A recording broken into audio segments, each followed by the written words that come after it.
All right, here we go.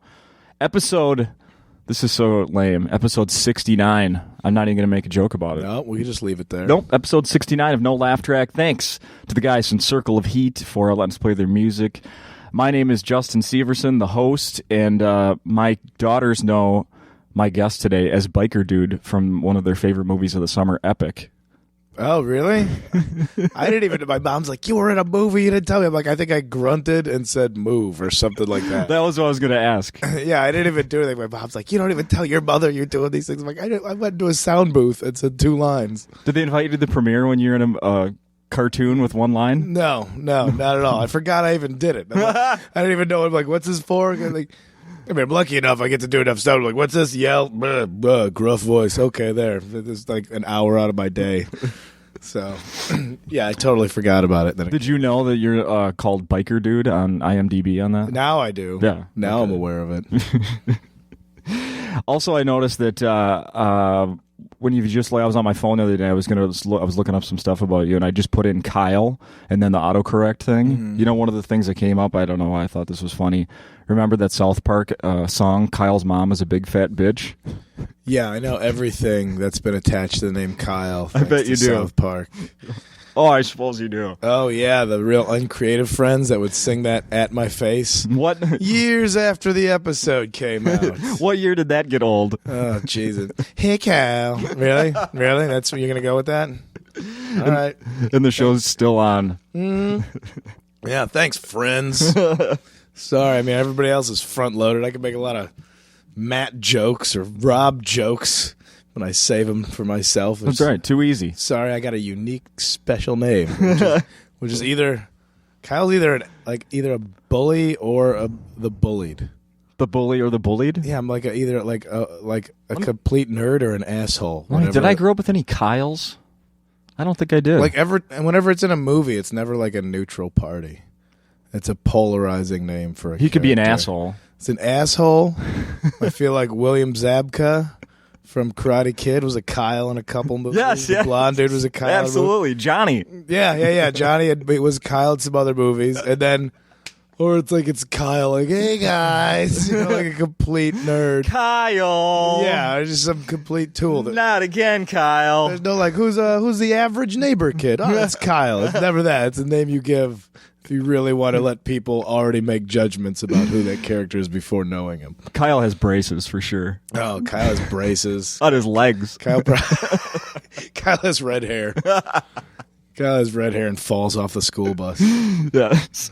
So we're obviously here at Acme. This is Acme's freaking podcast. And you got one show down. It's Wednesday. Yeah. Last night was... It was awesome. Awesome? This place is great. Now, you showed up? I think I saw on social media where you were in town on Monday. I got in Monday, and I was like, all right, finally. I just came from Toronto, so I did a week of shows at a comedy festival there. I was like, a night off. Maybe I'll just take it easy. I won't go to the bar. I won't, I'll just stay inside. And then I was at the hotel down the street. I'm like, there's an open mic going on. Let's go down, see who's hanging around. So yeah, I came over here. You did? Okay. I can't. It's like a sickness. I can't leave it. So you caught up on stage? No. I just watched. Just hung out? Yeah, it was a legit night off from performing. Oh, okay. I'm just like, I gotta watch comedy. I want to see comedy. Maybe my friends are there. So you didn't consider Monday Night Football?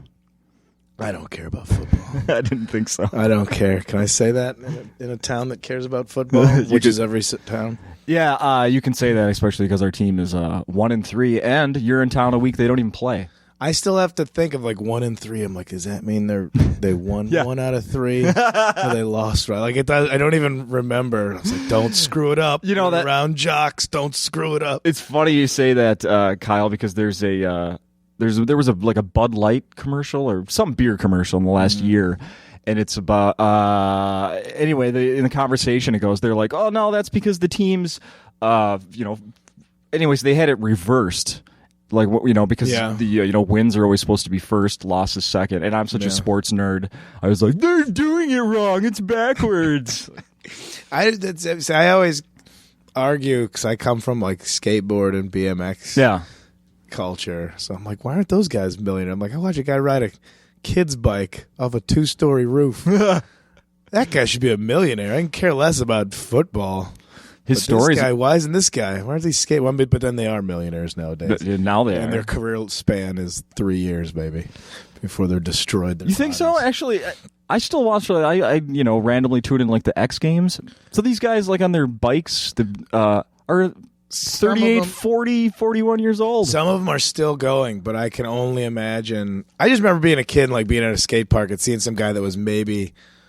I think, I was an early teenager, and so this guy was probably 30, so I was looking at him like he was a relic. Yeah, right. Like, pedaling a bike, fine. As soon as he got off his bike, it looked like somewhere, like, just up the evolutionary chart from an ape. Slumped over, and just limping and dragging a foot. And I was like, oh, my God. I mean, it's none of that, like, whatever that concussion, like, multiple concussion syndrome that football players are suffering from. You know these guys are going through the same thing. Oh, no shit. And, like, I forget, like, you just see, like, a video of them doing a crazy trick. You forget that most of their year is injuries. Like, most of their, 2 weeks of riding, 4 months of letting bones heal, 2 more weeks of riding. It's pretty crazy. Or they're riding with broken bones. Did you ever get a bad one? No, because I sucked. I was a real candy ass about it. I was terrible. That's why I'm still in awe of that stuff. Oh, right on. Oh, my goodness. Yeah, I was like sports that it was just one guy going, I think I could jump off these stairs. Like the competition thing always. Evil Knievel. Yeah, all that stuff. Yeah. Whenever it was like football, like these guys are going to beat you up because you have a ball. I'm like, well, I'll just give them the ball then. I don't care. I don't have any value for this ball. Smear the queer. Yeah, I'm like, oh, we're taking that from you. Here, I'll give it to you. I don't give a shit. I'm not a dog. I have no value for this ball. No, here, go. You guys like it so much, have it. Good point. Yeah. Hey, I was the reason there was written tests in PE classes. I was that kid. We have to have you do something. Yeah. All right, we're gonna do some pen and paper work for the dorks. Get credit for showing up. Yeah, level out the playing field because you can't do pull-ups. Just hold on to the rope. You'll be fine. Hey, Matt Bronger, your buddy, was in town last week, and I said before when he was leaving, I was like, hey, you got anything I should ask Kyle Kinane about? And he said, your illegitimate road kids. Oh, man, so many road kids. So many road kids. No, I don't have any road kids. You can't knock up a lady with apologies about being too drunk. Oh, geez, I'm sorry. I'll buy you breakfast. No morning after pill needed for that. Just maybe a Denver omelet. Well, I'll make us feel really close. We'll keep a promise together. This didn't happen. Shh, let's not tell anybody. Yeah, there better not be. At least nobody's come out of the woodwork yet because I haven't made any money. Nah. They're waiting for the score. They're waiting for the score. Yep, the really, really big break. Yeah, he's still making road money. We'll leave him alone. Now, why wasn't Kyle Kinane's Going Nowhere, why wasn't that the biggest thing in the world? Because I watched that thing on... Yeah. It's funny as hell. Thanks, man. Shit, that's a good question. I classic case of TV executives going, we just literally... Their critique of it was, there's no real direction to the show. I'm like, did they watch TV? Well, I was like, did you see the name of it?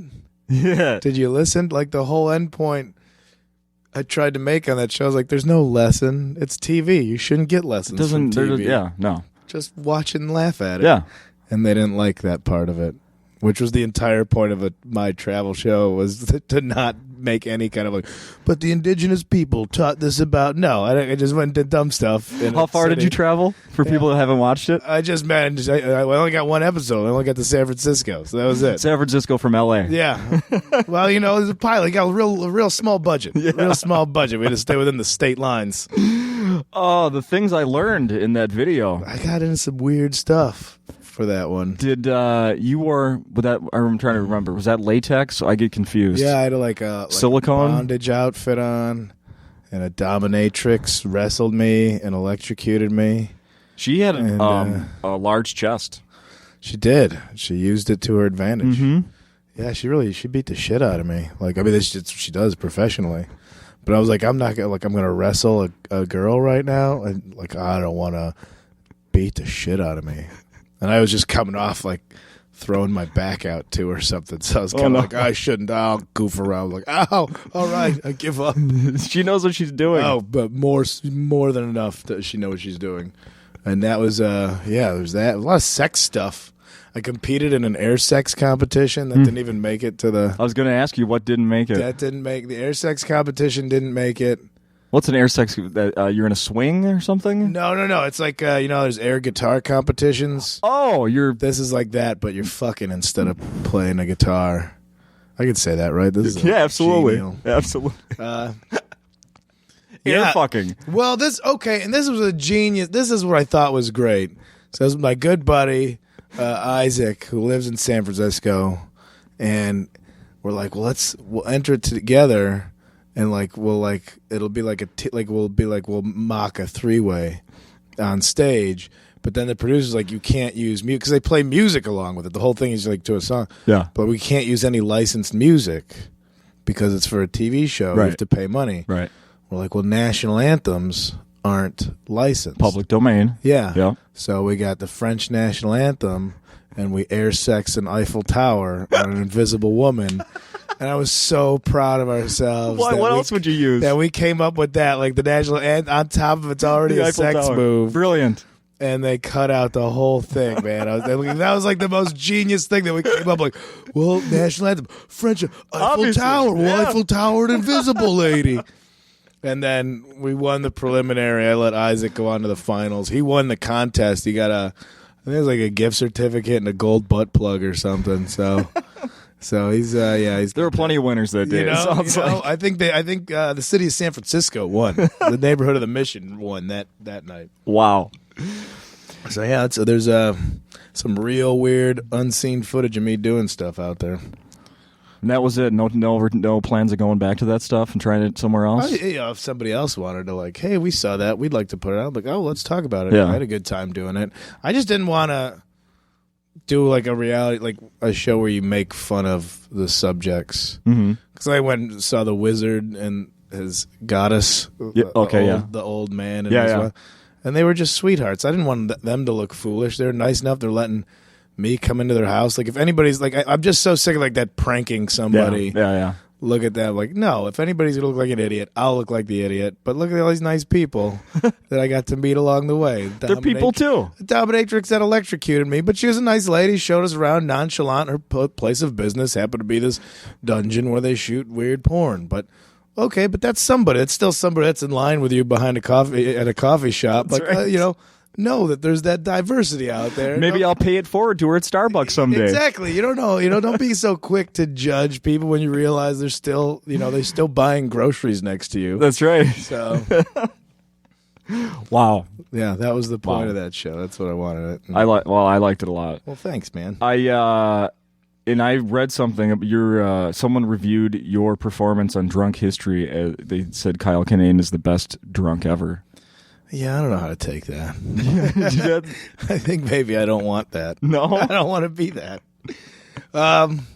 Yeah, you do stand-up comedy for 14 years, but throw up on TV once, and that's your main credit. That's what I've been like. That's the weird thing about it, random points. I don't get recognized from stand-up much, but people will be like, I saw you throw up. Like, oh, okay. Everyone can relate to that. It's like being 19 and being like the guy that's the best at partying. Eventually, that credit is sad. As long as that isn't your peak. You know what?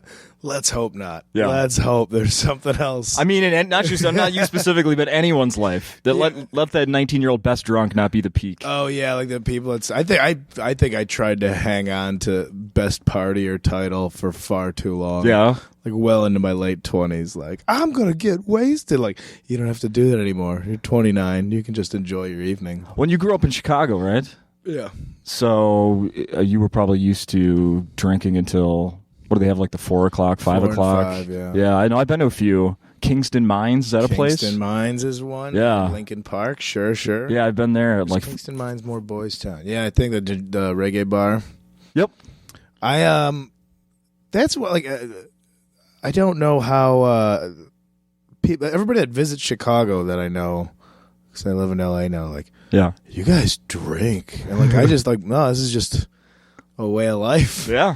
that was it there, and I just thought it was kind of like, no, that's how people drink, until everybody else would visit, be like, I don't know what you guys drink, like, especially for you to say that. If you're from Minneapolis, I would think here's pretty much on par. No, I was just going to say that, actually. I was going to ask you, I bet you see a lot of similarities in the people. Yeah, maybe it's and the drinking. Maybe it's just a Midwest thing of, like, in the summer you're so happy that it's warm out, or it's painfully warm, so you're just going to drink all day through it. In the winter, it sucks so bad. There's nothing else to do than just huddle up with, like, that. If you make it into a bar when it's bitter cold out, everybody looks at you like you're instantly our friend because you were willing to come out. Like, there's no enemies. There's a common enemy of the weather. So everybody that's huddled in a bar is like, well, we got one thing we can all bitch about.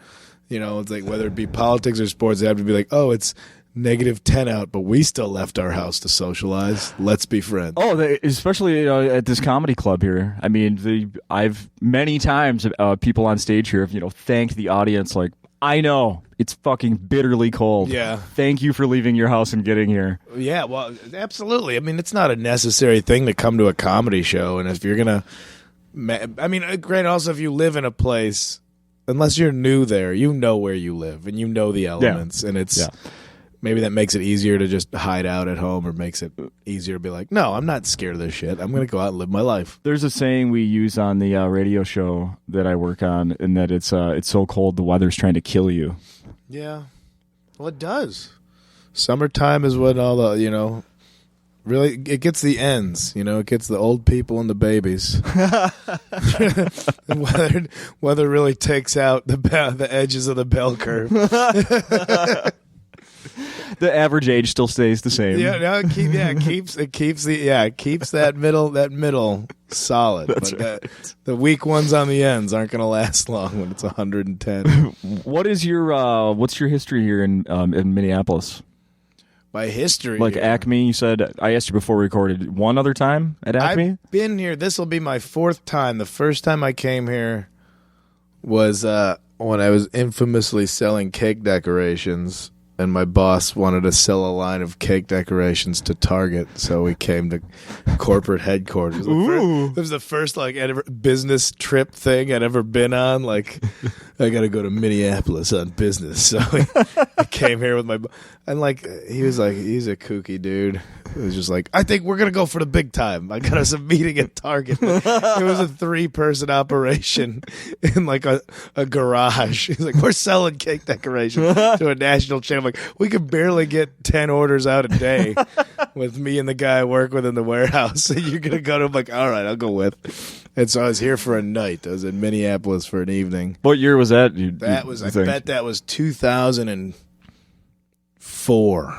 2004 or 2005. 2004, still working the cake decoration. Oh yeah. I didn't quit my day job till 2009. I'm only 4 years out of the gate of 9 to 5 living. Holy cow! And then I passed through here. I did a show in Grand Forks. I don't know if you know Spencer Dobson. Name sounds familiar. Grand Forks comedian, a pal of mine. So I went from Winnipeg to there, and then we popped over here for a couple days, and I took off. And then Acme a year and a half ago, and it was awesome. And I was kind of sad that I didn't get to come back sooner. Yeah. A little bit of ass kissing right there. Like I was talking to Matt Browner last week. You got to get in the 1 year every year, I would love to, yeah. But I think that's the thing. So many comics want to be on that. There's more comics than dates. This place is so good. Absolutely. How long? You're still doing the voice at Comedy Central? Still doing it. Did some today, yeah. Really? Yeah. How'd you do today? I got this weird. I look like I'm part of the NSA. I got a little Pelican case that I take with me with like a laptop and a microphone. Really? And I look like a spy. Yeah, I look like I'm doing some like remote investigation from my hotel room. But really, I'm just barking at people when to watch South Park. Yeah. And it's weird if you walk by the hotel room, it just sounds like a lunatic lives in there. That loves Comedy Central. Yeah. Tuesdays at 10:30. Tuesdays at 10:30. Tuesdays at 10:30. I'm like, what's going on in there? It's like some weird Tourette's where I just yell out times. So you've got to the point where you don't have the guy going, no, we need you to do the... No, I got headphones in, I'm plugged in. Oh, it's that connected. Yeah, I'm still talking to people. Oh, holy shit. Still got people giving me direction on it. So it's just a really odd one-sided conversation that you hear, where in the middle of the conversation I start repeating like Wednesday at 9 over and over again. How'd that sound? Like I can only imagine. How that's a freaking great gig, man. I love it, man. I'm so scared I'm gonna get fired. Have you? This is probably a really stupid question. Have you ever had to announce your own shows on there? I did a couple times. I wanted to screw with it. I'm like, you gotta let me break the wall on this. Yeah, and no dice. The same type of executives, like, oh, we think it might be confusing. Might be too inside. Yeah. Really, guys? You're a comedy channel. You can screw it. Scratch that. I'm not saying anything about the people that pay me money. I'm not talking shit about my main employer right now. They're the best. Yeah, you guys, a wonderful job. Love all the programming. Don't forget, South Park, Wednesdays at 10. It's funny you say that because earlier today I was like, I know what I'm not going to ask him, and that would be, what shows don't you like on Comedy Central? I objectively just tell you when to watch them. Yeah.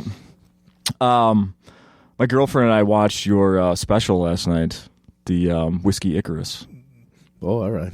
Fucking awesome. Oh, thanks. Awesome. I want to be the dick that said thanks before you gave it a review. No, yeah, right. Saw your special. Thanks a bunch. I didn't say it was good. 2 minutes in, good. The rest, shit. Let's talk about it. Started strong. Defend yourself. What went wrong? Yeah. I'm not going to quote your jokes here, but it was something about you can't believe the thoughts that go in your head. Yeah. That get in your head. And then when you do the line about, I'll just say, they stole that baby. Oh, yeah. Yeah, my girlfriend spit water out of her mouth. Not kidding. I was hoping that was so blatantly shocking that I thought that I was like, because you're not racist. Like, in your heart you're not a racist. It's such a good premise, man. I mean, you know that. I'm telling you stuff you know, but it's such a good premise. But it's just like, okay, I'm going to take the chance and be completely honest with an audience. Like, this is what I thought. Now, either you judge me based on my actions in the show up to this point. No, I think he really is racist. Or just like, oh, no, we've all had horrible thoughts like that, and let's allow this guy to talk about it. So the first couple times I did that joke was real scary. I think were you careful about where you were doing it? I did it the day after it happened because I was like, it's fresh now. If I overthink it, it'll come out nervous. Like, that's one of those things that you could say the same sentence, but if you say it without confidence or with a shaky voice, people eat you alive. Because like, if you're just like going, nope, this is what it was, I'm being honest with you, people allow it more. And that's the weirdest thing to learn about delivering comedy is like, oh, you got to back up your words, because if you appear shaky or anything, people will just consume you. You've been caught doing that, not being confident? Oh, yeah, all the time. Yeah. Or it's a bit I've done too many times and I just can't find the snap in it. And you can tell the audience is like, you're phoning it in, aren't you? I was like, well, no, I swear to God, I'm so happy to be here. I'm like, you're right. I'm not in the moment. I'm thinking about something else. Oh. But, that joke... Fortunately, because it was honest. I mean, well, the joke, is just about seeing two black guys carrying a white baby, and that was my thought. I didn't want to think. I was just like, they stole that baby. It's like, instant disappointment in myself for thinking about it. Instant disappointment. Oh my God, and self-loathing for going, why would you let that in your head? Oh, it's so freaking funny. It's so good. Please watch the special to hear the explanation for the rest of the joke. Yeah. Just take it on those two sentences. No. Yeah, everyone should watch that. It's fucking fantastic. What's Trip Tank? I still don't know. You don't know? Yeah, that's one of those credits. I think it's just it's an amalgam of animated shorts, kind of like an Adult Swim type of, just a mix of different animated shorts and characters and all kinds of stuff. Is it the thing that, like, I saw one of your jokes, bunnies? Is that? No, that was just an independently. Oh, okay. Just an animated bit from the first record. Yeah. This is they're just getting a bunch of people doing a bunch of voices, all different characters, kind of just this mayhem Adult Swim type show. So I've gone in and done a few voices. Oh, But that was another one of those things that go in, read this guy like a hillbilly, read this guy like a monster. I'm like, okay, what is it? Well, I don't know. We're busy. Just okay, go. Like, all right. So I just read some voices. So. Are there any shows that you wanted with like that you're a fan of? You'd want to do a voice on? I got to do a Bob's Burgers, and that was cool. I got to do. There's some other. I suppose you know a bunch of people on that show too, right?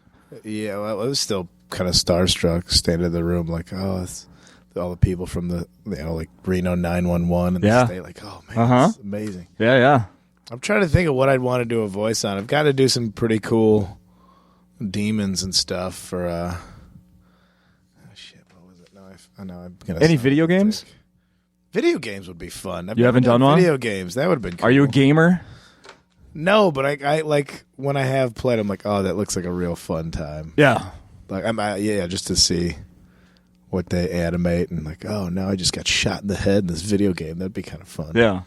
Well, you're animated in that bunnies thing. Oh yeah. That's got to be kind of cool. Yeah, that was this guy Greg Franklin I know just did that from one of the bits on the album as like a little promo piece, and it took off because the animation's so good on that. Yeah, it's really good. Yeah. You know, I just realized I lost your.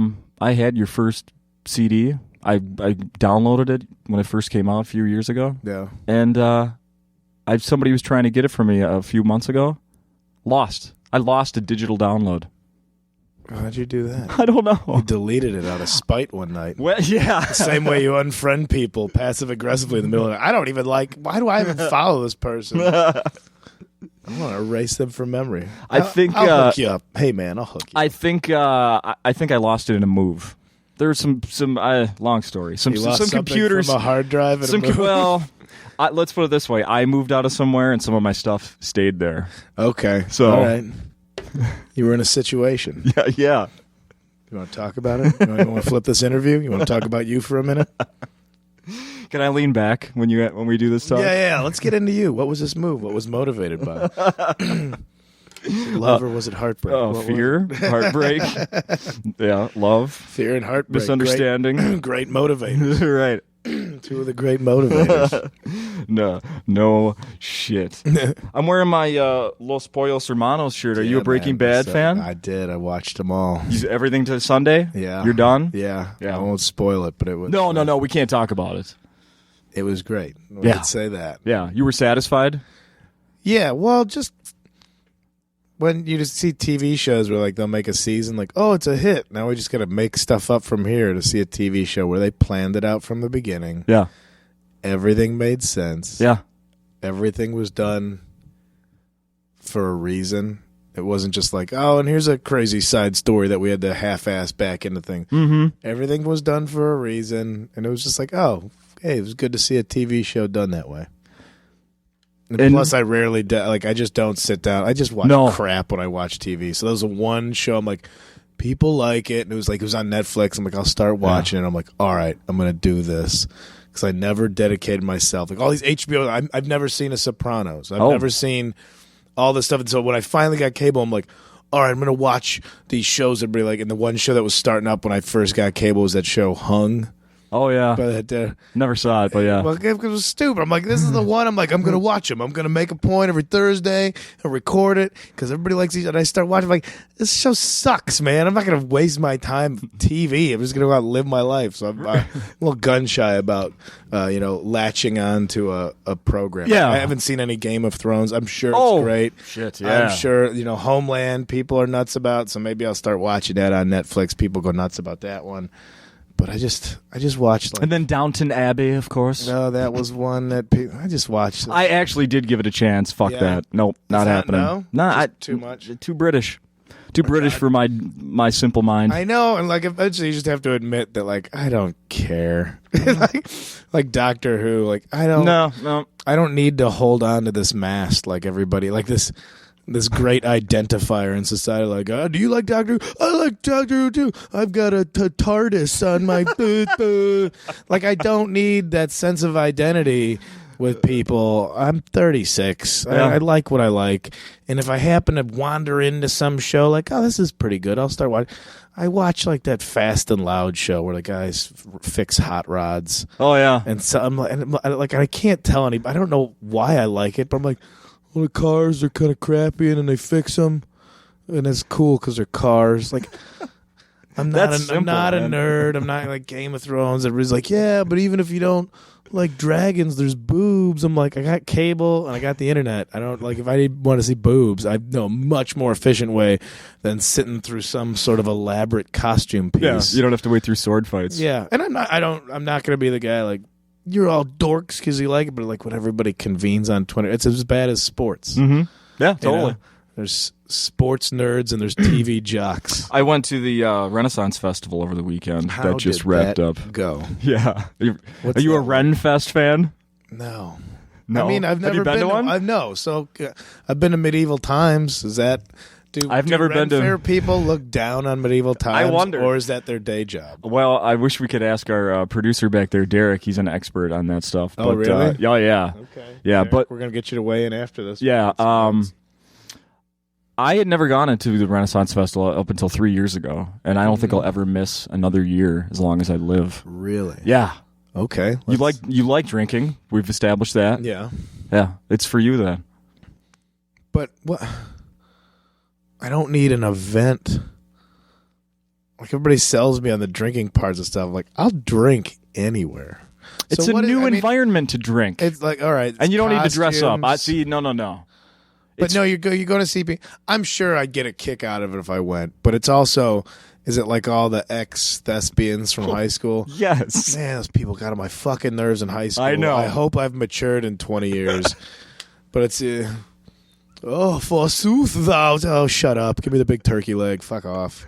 You know, I want to know that I'd be more open-minded. And not just, again, like I don't want to mock people because they found something that makes them happy. Yeah. There's a lot of eye rolling. When I walk through there's a lot of eye rolling. It doesn't mean I don't, I like being there, but there's a lot of eye rolling. But you got kids and stuff? Mm-hmm. I have 2 daughters, brought them. They like it. So that's the thing, too. Also, like, I mean, if the family's into it, that gets your enthusiasm.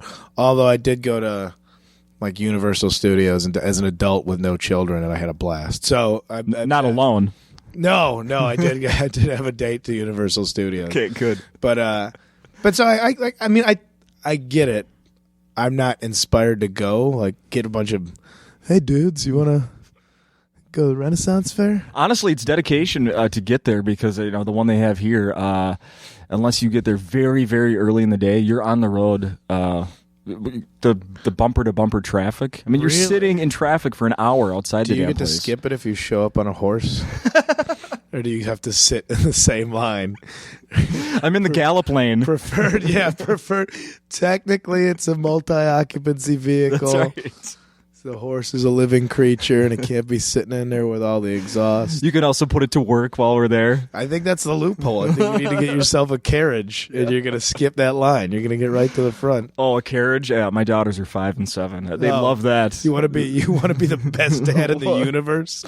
Kids, next year we're taking a carriage. Mm-hmm. Yeah.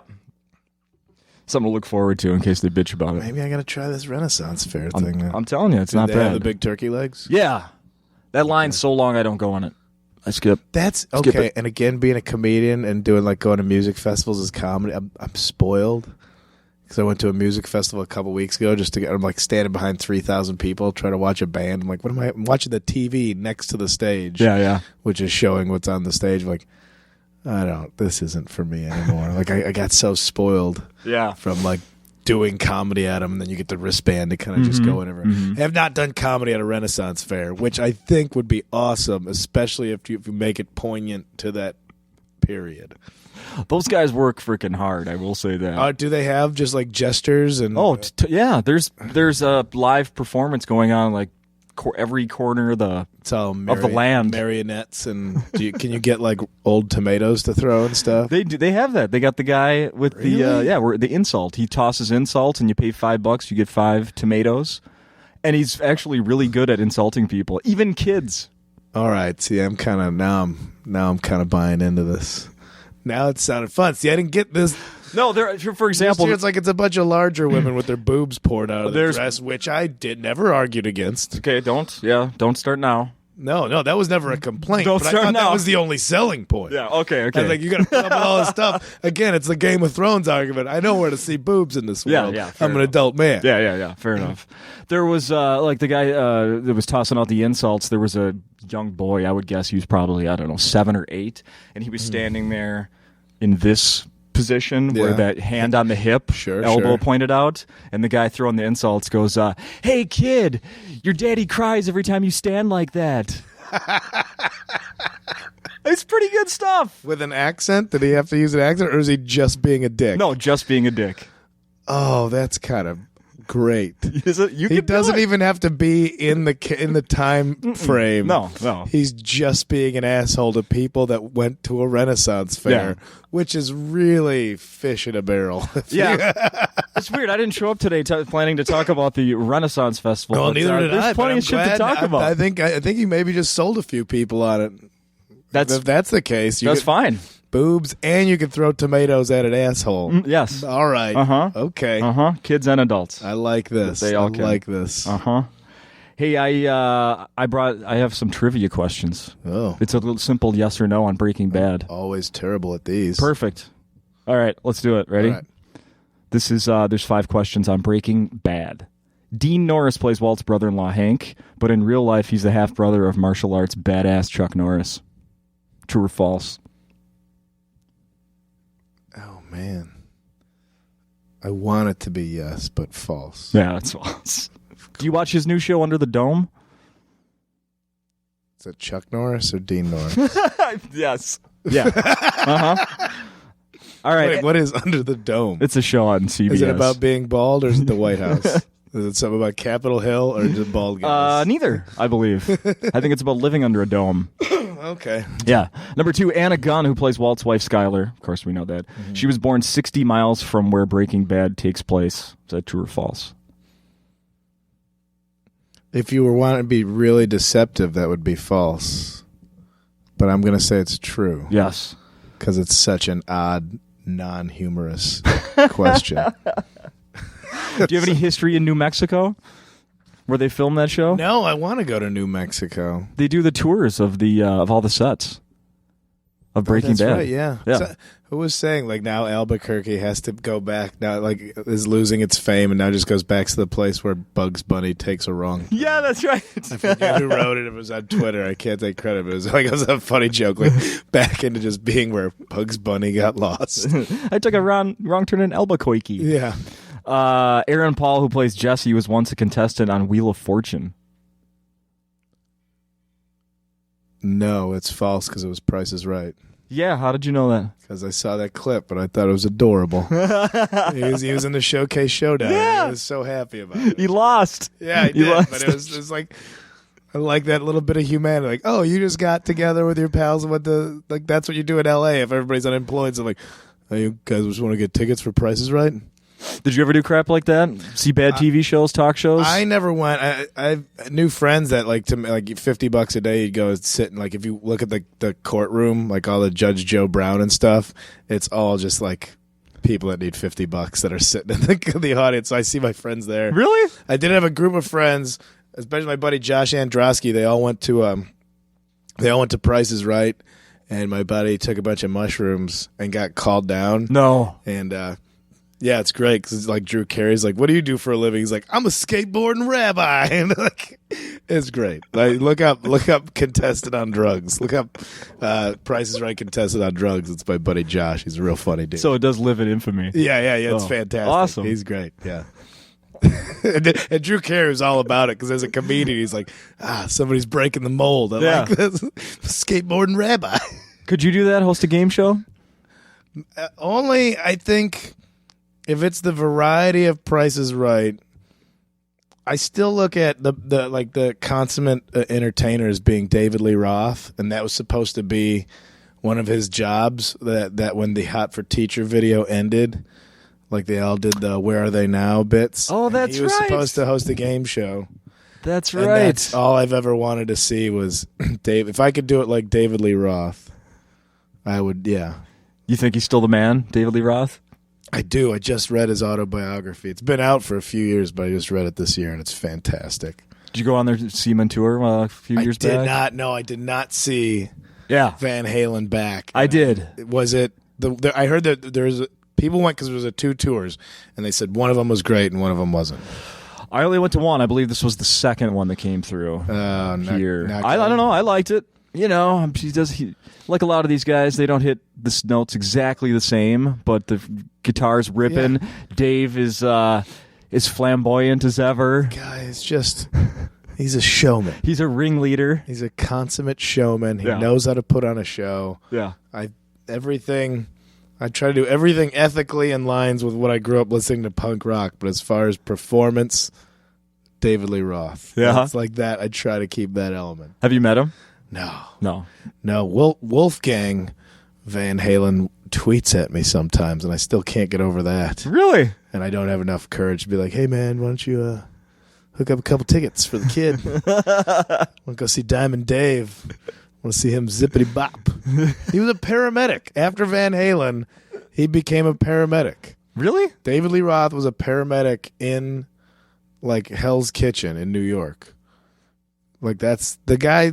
He's far more layered than anybody gives him credit. He just climbs mountains, he was a paramedic. Not that it matters, but does he address his sexuality in that book?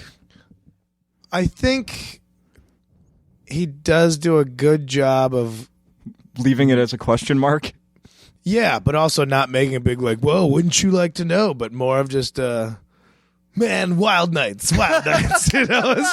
And in like the perfect David Lee Roth kind of way, like, hey, man, you just get into stuff, you know? They were crazy times. Like, that's all the explanation you need to give, man. It was the 80s, man. He was, like, talk about, like, all, like, the floors in his house. He never, like, he has one lamp that he has an assistant carry from room to room and plug in for him. What? No. He has, like, the ballet floors, like the springy wood floors in his house. And he's constantly, like, trained in every type of martial arts. It goes mountain climbing, like, climbs all, like all these, like, high peaks. What in the hell? The guy's, he's a Renaissance man. He's a magnificent, he's an American treasure. With a baton. With a baton and a sword and an ambulance. Guy does what he wants. That's what I like about him. Oh, that's fantastic. Favorite band of all time? Van Halen? Favorite band? No, well, it goes to the... Who were you seeing a few weeks back at this music fest? I went to Riot Fest in Chicago, so it was a bunch of like punk rock bands and stuff. But Replacements! Did you go to the Replacements show? You want to know how much of an old man I am after 3 days at a music fest and standing in the rain for 6 hours? No, you left early. I watched like 4 songs, and they sounded great. Yeah. But I was like, my back hurt. I was cold. I was like, this is fantastic. Enough to the point where they played so well, I'm like, I know they're coming back. Like, there's no way they just did those 3 shows. Oh, I see what you're saying, yeah. Like, it was so good, and they were so, like, if the infighting doesn't destroy them like it had previously. Yeah. Or if new Guns N' Roses doesn't take off and make, reprioritize Tommy Stinson's career. They've been waiting for that to happen for a decade. Yeah, so. You're playing with Stretch Face now. Yeah. Can't do it without Slash. I'll listen to Slash and any shitty singer more than this new Guns N' Roses. I agree. But, I feel like they're going to come back, and they're going to play an indoor venue where, an adult can like, oh yeah, I'm just going to see 2 opening bands, and the sound's going to be good. And I won't have to go to this festival and see all these, hang out with all these kids. And it was great. Well, I was going back. Chicago's my hometown, so I was seeing all my friends, and but it was like 16-year-olds, and I was like, oh, look at these obnoxious films. I'm like, no, you were that kid. You were 16 doing the same thing. Yeah. Granted, I didn't have a cell phone I held up in front of somebody else's face to take video. I want to smack him out of everybody's hands. Don't you fucking hate that? You ever call people out in the crowd when they do that at your show? At your shows? Well, you shouldn't be videotaping at a comedy show anyway. But even if somebody's texting somebody. Yeah, that's obnoxious. And it depends where it is. If it's a comedy club and it's like your face is lit up like you're telling a ghost story around a campfire... It's like, come on, man. I know you're not enjoying this, but I'm a little more tolerant. But the taking video at a concert, take a picture, take a few pictures. Mm-hmm. That's fine. I get it. You can get that picture. Like it was, but taking video, you're using your phone to get shitty audio, shaky visual, and you're just fucking with the people behind you. Like I've done it at one concert where I just held my phone up against their phone, and if they turned around, I'm like, "Oh, I'm sorry, am I obstructing your view of the show?" And it was, I mean, I was being a bitch, but it was like a pretty solid argument. I thought, because they couldn't argue with me. No, like, for sure. "Oh, I'm sorry, is my phone in your way of your phone trying to watch the concert?" Let's get somebody else's phone over here. Break this up. Yeah, I was just doing the one after the other mirror facing a mirror thing. Yes, next thing you know, you're on stage. Yeah, or just getting punched in the face.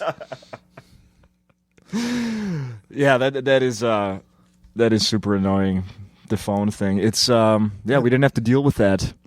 I just think there's a new etiquette. I mean, there's always been new technology for every generation, and there's been etiquette to be learned around that technology. It'll get there. I think there'll be enough shaming of people video. Hopefully it doesn't go the other way where people just accept it. Like if you go to Asia and everybody's just staring down at phones, bumping into each other like mole rats. You know? Hopefully it just isn't just a common acceptance that we're detached as human beings. Hopefully it's like enough people shame, like, put your goddamn phone away. Like, oh, right, this is a hostile group of people that is keeping society in check. Have you experienced that firsthand? Have you gone overseas? Yeah, I was in Korea a couple times, and it's just everybody, just staring down. But on the same note, it's kind of weird that the subway is super quiet, and they'll shush you for talking too loud. Really? Because it's like everybody's done with work, and they're just sitting there. Everybody has a device, which that's kind of how it is now. Everybody's looking at a phone or something. But if you're even talking to someone's like, shh. It's a quiet time on the subway. Weird. Very clean and everything, so it's a little... It's those little differences like that are like part of that. I like that. Like everybody's, I'm just trying to listen to my headphones politely. Please keep it down. So I don't know. Were you performing over there?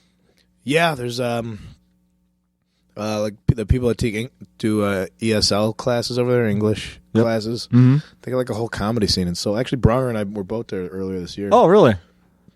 Yeah, it's great, man. It's fun. It's just weird that. And my dumb jokes got me the other side of the world to tell. Yeah, who would have thought, man, right? So I'll take it for now. I don't know how long it's going to last, so I'll take it. How did you end up finally quitting the day job? What changed? I started like booking enough shows where I couldn't take any more vacation time.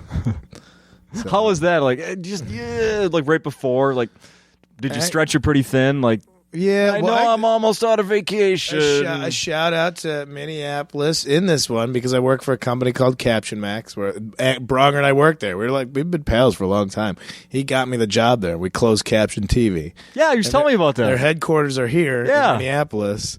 And everybody was great. Like it was a great day job. For having to have a day job, it was a great day job. Gave their employees insurance, paid them a decent wage. Everybody there was nice. And like that's why I didn't want to take advantage of it. Eventually, I was like, "Oh man!" So that was the place you worked the last. Yeah. No kidding. For Bronger and I both, it was both like, "Oh man, I gotta leave." It was a little bit bittersweet because I've only known day jobs, and especially when you get one that you can tolerate, let alone enjoy the people you work with. You're like, what am I doing? This might be the only solid thing I have in my life, and now I'm going to go venture off because I think I deserve money for jokes. You dumbass. And they're like, and it's a testament to them. Like, listen, anytime you want to come back, you let us know. So they were great. So that's still open? You could end up going back? Well, I think so. I still got some friends that are working there. I think they're still going. In case, if this falls out, Caption Max. Maybe I got to come to Minneapolis. Maybe I got to relocate. So you might see more of me. You probably can do. I bet people can do that job. Like you do your Comedy Central recording. Just remote. Yeah. 2 iPads. Yeah, come on, guys. Fund me. I could do this from the road. Just subsidize the income a little.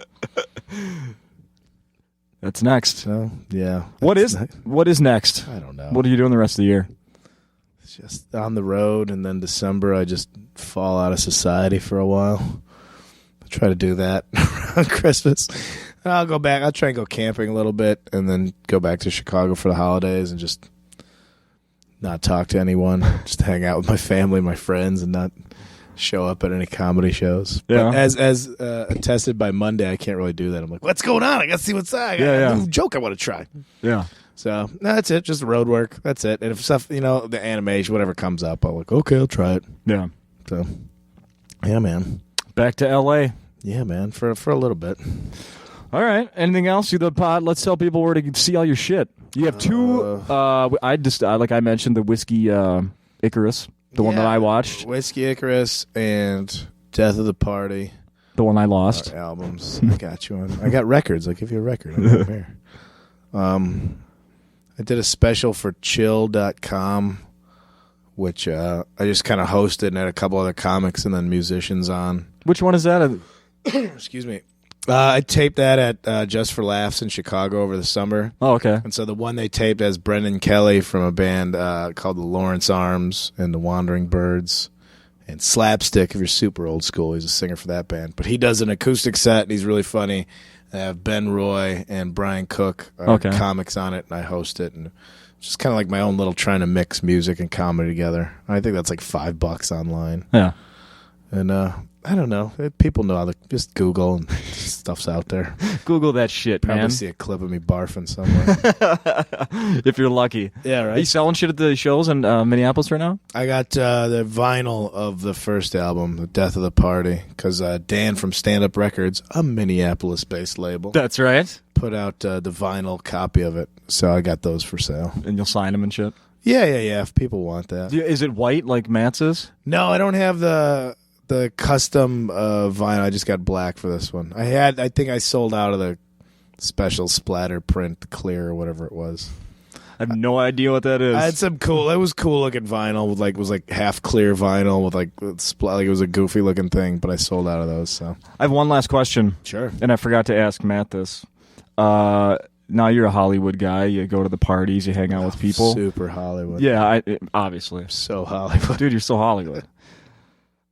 Your middle name is Hollywood, and there's one celebrity that I'm fascinated with that always seems to get into trouble. Do you have an Andy Dick story? I do. Really? I met him. Can you share it? I met him. Well, I met him at the Bridgetown Comedy Festival, and he was in the van. Everybody gets to the airport from different places, and so they all wrangle you in one van. And he was like super nice. In the thing, he's like, that was before I was sober. I was like really self-effacing about it. He's like a super nice dude. And then I didn't really see him much the rest of that festival. I guess that was one of the times he fell off the wagon. So it was really disastrous. Oh, no. I just remember, I don't know if I was driving or walking down Hollywood Boulevard and seeing like two kind of college guys like, there's no way, what? And they're kind of half dragging this dude along with them. I was like, oh, man, that looks like Andy Dick. It was like, oh, man, that's Andy Dick. No. And it was so sad because you tell these kids, like, I can't believe we're getting loaded with this guy. Like, They're taking selfies the whole time. Yeah, but it was like much. It's sad when you see it in real life. Mm-hmm. It's not nearly the tabloid. You get that one-sided drunk photograph of somebody. It's like you see, you're like, oh yeah, that's a real guy. Yeah, I met that guy before. He's been on shows. Oh, this is a bummer. Oh, no. It's much more. Oh, leave him alone. So that's not the craziest. Do you dislike him, or you're just obsessed with him? Or? I do not dislike him at all. I think he's entertaining, and it amazes me how much. Like he's always back. He's always back on his feet somehow. Yeah, so and then back down, and then back way down, and then up, and then back way, way, way down. Yeah, I optimistically I would call that resilience. Yeah, look at the elasticity of this guy's condition. But yeah, we'll say that was the Hollywood Boulevard. I'm like, oh man, it is him. Yikes! Come on, buddy. Oh no. So, but he's still alive, right? Yeah, he'll be at the show tonight. Oh, shit, okay.